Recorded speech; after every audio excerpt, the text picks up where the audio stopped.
This is our audience.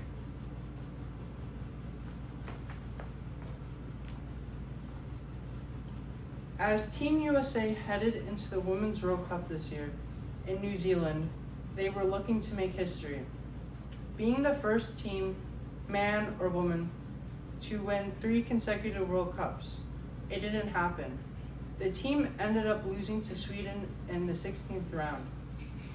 To understand how dominant the women's team has been, they won 4 titles in 1999, 1999, 2015, and 2019. The U.S. women's soccer team also won 4 Olympic gold medals during that time, only failing to medal in 2016. The dominance of the team historically has put a lot of pressure on the players.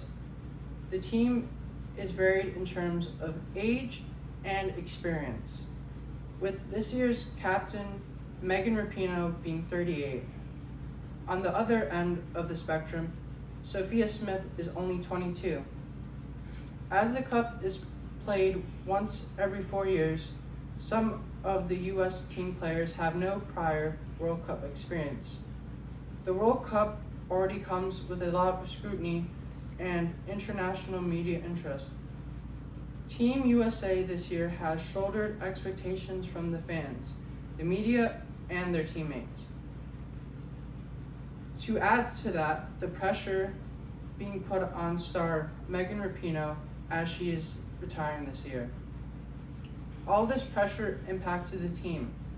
The media's eyes, your ability to cope with pressure is fundamental expectations for players. But in this case, the pressure was so intense that the team's capacity to set realistic expectation and willingness allows players to find ways to manage these stresses in their own ways was vital.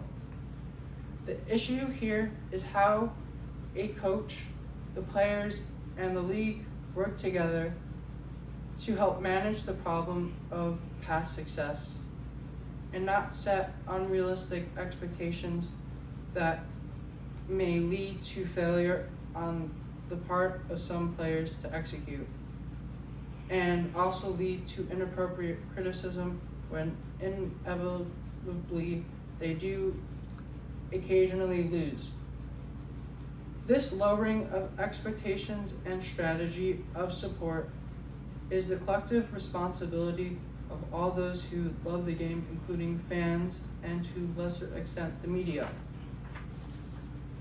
In this case, failure of Team USA led to extremely harsh judgments and shocked condemnation from fans, media pundits, and professionals in media alike. This has been a dreadful spectacle. Megan Rapinoe was vilified after the team was knocked out, with her sexuality being part of a campaign by the right wing in this country to condemn the team generally. Just yesterday, the women's team's coach resigned after a storm of criticism. The question here is it right to expect success?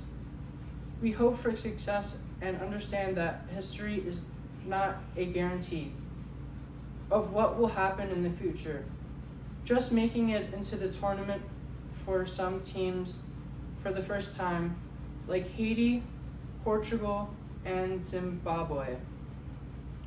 An achievement shifting from unreasonable expectations to a more balanced understanding of historical dominance will protect players, additional stress, and what is already an incredibly demanding situation, and will put the fans in place where they can better support, celebrate the teams they follow, rather than treating them as cruelly as we did the women's soccer team this year.